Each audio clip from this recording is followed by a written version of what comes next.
Hello everyone, welcome to stock market training. हमने हमारे पिछले वीडियो में सीखा quarterly result shows companies 3 months performance. It helps you to understand past 3 months of the company. Moreover, recent activities impact on the company like product launches, change in management, etc.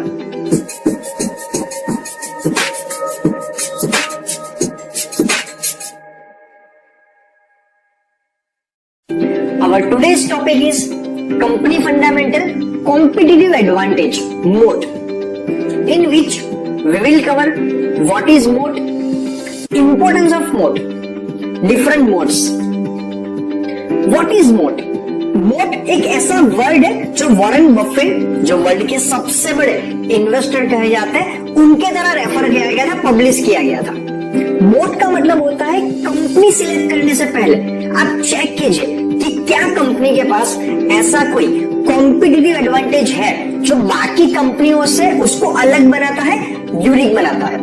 और ये मोट आज जो भी कंपनियां बड़ी बन चुकी है, रिलायंस ले लो, जियो, टीसीएस, एचडीएफसी, सब कंपनी के पास ऐसा कोई ना कोई एडवांटेज है जो उनको बाकी कंपनियों से अलग बनाता है या उनको एक एज देता है। अब समझिए, व्हाई इज इट इम्पोर्टेंट, उसका इंपॉर्टेंस क्या है। आप सब लोगों ने बहुत समय पहले कोडक के कैमरा सुने होंगे, आज वो कहां गए। नोकिया एक जमाने में मार्केट का किंग होता था मोबाइल फोन इंडस्ट्री के लिए, आज वो फोन खत्म हो चुके हैं, किसी और कंपनी ने उसको अक्वायर कर लिया। वीडियोकॉन के टीवी होते थे, वीडियोकॉन के मोबाइल फोन्स भी आते थे। किंगफिशर एयरलाइंस, सहारा एयरलाइंस, वो सारे क्यों खत्म हो गए। और आपको जान के और भी हैरानी हो जाएगी कि 25 साल पहले जो सेंसेक्स का पार्ट थी कंपनियां, उन कंपनियों में से 70-80% कंपनियां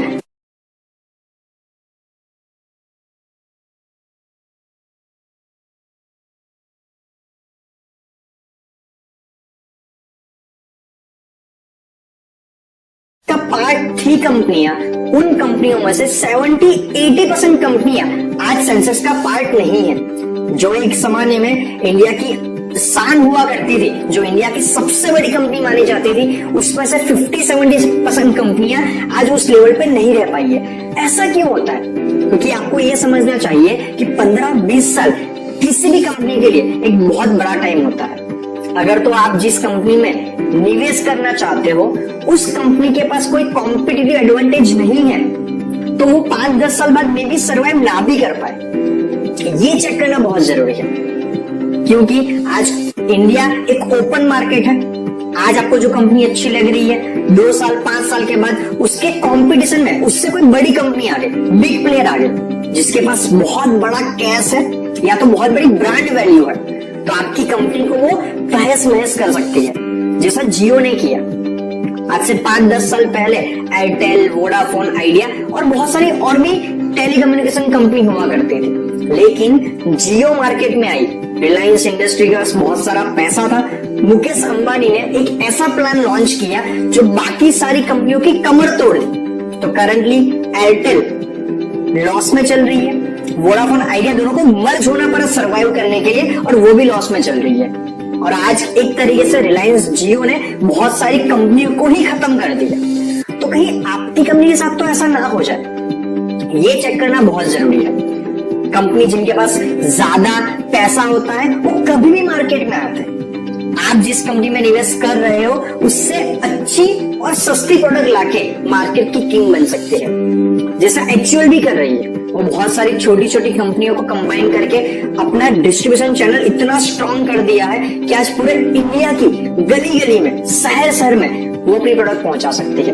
तो इसीलिए आप जब भी कंपनी सिलेक्ट करते हो, हम बहुत बार चार्ट देखते हैं, न्यूज पढ़ते हैं, एनालिसिस करते हैं, रेशियो से चेक करते हैं। आप रेशियो से 1-2 कम चेक करो चलेगा, लेकिन आप जिस कंपनी में लॉन्ग टर्म इन्वेस्ट करना चाहते हो, जैसे एफडी के तौर पे कि मैंने इस कंपनी में इन्वेस्ट कर लिया, 10-15 साल तक मैं इस कंपनी में एज अ इन्वेस्टर रहना चाहता हूं, तो आपको ये चेक करना बहुत जरूरी है कि क्या आपकी कंपनी के पास कोई कॉम्पिटिटिव एडवांटेज है जो उनको बाकी कंपनियों से अलग बनाए और एक एज देके चले। ये मोड्स होते कौन कौन से हैं? बहुत डिफरेंट टाइप के मोड्स होते हैं। हम आज कुछ मोड्स को डिस्कस करते हैं। पहला, गवर्नमेंट प्रोटेक्शन। आप जिस कंपनी में निवेश करना चाहते हो, क्या उस कंपनी के पास ऐसा एक यूनिक आइडिया है जिसको गवर्नमेंट प्रोटेक्ट करती हो? एग्जाम्पल के तौर पे, आज इंडिया के अंदर बैंक्स ओपन करना छोटी बात नहीं है, उसके रूल्स बहुत स्ट्रांग होते हैं, तो बहुत कम लोग बैंक्स ओपन कर पाएंगे। आज इंडिया के अंदर क्रेडिट कार्ड जो एजेंसी है वो भी बहुत लिमिटेड है, क्योंकि उसके रूल्स बहुत स्ट्रांग होते हैं। सिविल एक्सप्लोसिव इंडस्ट्री, वो भी गवर्नमेंट ने जिसको लाइसेंस दे दिया उनको दे दिया, नया लाइसेंस लेना बहुत टफ है। तो अब एक समझ के देखिए, मान लो मैं एक ऐसी कंपनी हूं जिसके पास गवर्नमेंट प्रोटेक्शन है और इस सेक्टर में नई कंपनी ओपन करना बहुत ही टफ है, तो एक तरीके से मेरी मोनोपोली है। हर साल एक सेम डिमांड रहने वाली है प्रोडक्ट्स की और सामने में उसे सप्लाई करने वाला, तो डेफिनेटली मेरी कंपनी सालों साल तक चलती रहेगी और प्रॉफिट अर्न करती रहेगी। तो ये चेक करना बहुत जरूरी है कि जिस कंपनी में आप निवेश करना चाहते हो, क्या उसके पास ऐसा एक पॉइंट है, ऐसा एक यूएसपी है कि जो बाकी कंपनी चाहे फिर भी ना कर पाए। अगर आपको ऐसी कंपनी मिल चुकी है तो कॉन्ग्रेचुलेशंस, आप कुछ समय में काफी अच्छा पैसा कमा सकते हो। दूसरा जो आपको चेक करना चाहिए वो है लो कॉस्ट। क्या मेरी कंपनी, जिस कंपनी में मैं निवेश करना चाहता हूं, वो जो प्रोडक्ट बना रही है, क्या मार्केट से कम में और अच्छी क्वालिटी की चीज प्रोवाइड कर सकती है? अगर तो आपको ऐसी कंपनी मिल चुकी है तो आपको एक बहुत अच्छी कंपनी है। अगर तो आपको ऐसी कंपनी मिल चुकी है तो आपको लॉन्ग टर्म में वो कंपनी काफी अच्छा रिटर्न लेके जाएगी। चलिए एग्जांपल से समझते हैं लो कॉस्ट का मतलब क्या होता है। मान लीजिए मेरी सीमेंट बनाने की एक कंपनी है। अभी सीमेंट इंडस्ट्री के लिए रॉ मटेरियल होता है लाइमस्टोन, और मान लीजिए मैं कहीं और से लाइमस्टोन परचेस करके लेके आ रहा हूं, उसमें से मैन्युफैक्चर सीमेंट करके आगे बेच रहा हूं। लेकिन अगर तो मेरे खुद की ही माइनिंग हो लाइमस्टोन की, मेरी खुद की ही खादान है जहां से लाइमस्टोन मैं निकाल रहा हूं, खुद ही सीमेंट को मैन्युफैक्चर कर रहा हूं, तो मेरा जो डिफरेंस का अमाउंट है मैं कहीं और से परचेस करके ले आऊं, उससे थोड़ा कम हो जाएगा। तो जहां बाकी सारी कंपनियां एक बोरी 250-200 रुपए में बना पाएगी, वही मैं उसको 180 में बना पाऊंगा।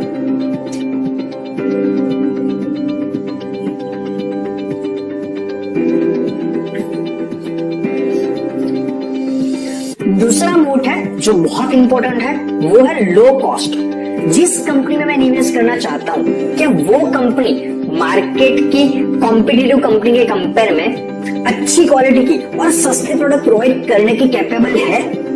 अगर आपका आंसर यस है कि मुझे ऐसी कंपनी मिल चुकी है, तो वो कंपनी आपको लंबे समय में काफी अच्छा रिटर्न देके जाएगी। क्या मतलब होता है लो कॉस्ट का? चलिए एक एग्जांपल से समझते हैं। मान लीजिए कोई कंपनी सीमेंट बनाती है, तो सीमेंट के लिए होता है रॉ मटेरियल लाइमस्टोन, तो वो कंपनी किसी और के पास से लाइमस्टोन परचेस करके लेके आती है, उसको प्रोसेस करती है, सीमेंट बना के आगे बेचती है।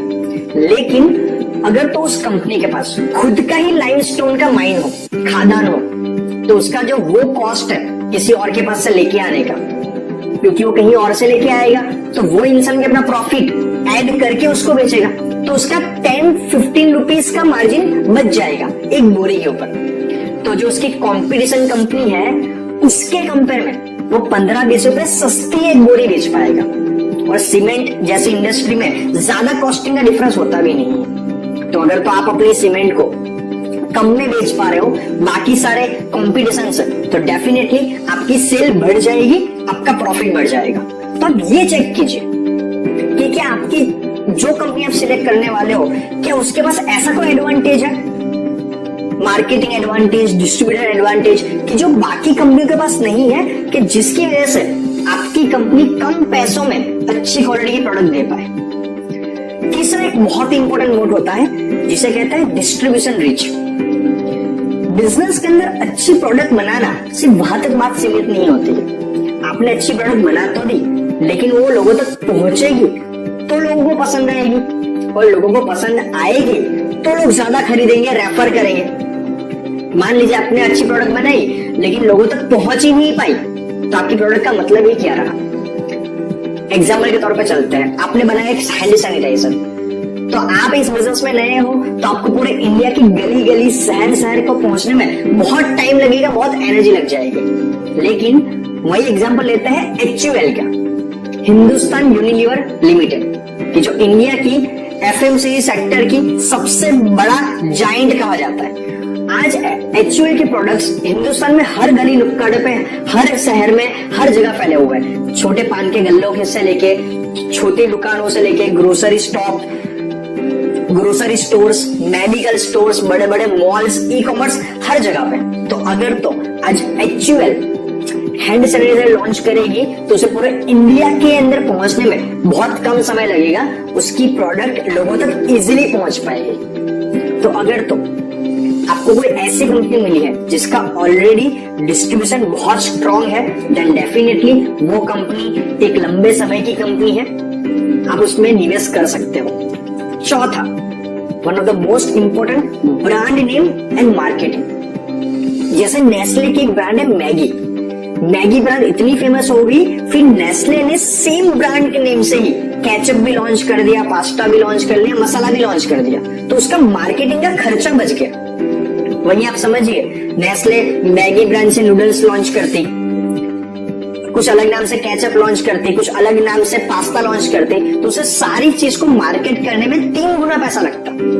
लेकिन आज मैगी जो इतनी फेमस ब्रांड बन चुकी है, आज लोग दुकान पे जाके नूडल्स नहीं मांगते, वो बोलते मुझे मैगी दो। आज हम नूडल्स का सिनोनिम्स बन चुका है मैगी। आज मैगी इतना फेमस बन चुका है, तो उन्होंने बहुत सारा अपना पैसा बचा लिया मार्केटिंग के अंदर, क्योंकि उनके पास ऐसा एक ब्रांड नेम है जो लोगों के मुंह पे चढ़ चुका है, जो लोगों को पसंद आ रहा है। आज मैगी ब्रांड इनफ है प्रोडक्ट को सेल करने के अंदर। वहीं पे आप देखोगे ITC की ब्रांड है येपी, उसको कितना सारा पैसा इन्वेस्ट करना पड़ा मार्केटिंग के अंदर, ब्रांडिंग के अंदर। वही सेम चीज हुई मैरिगो के साथ भी।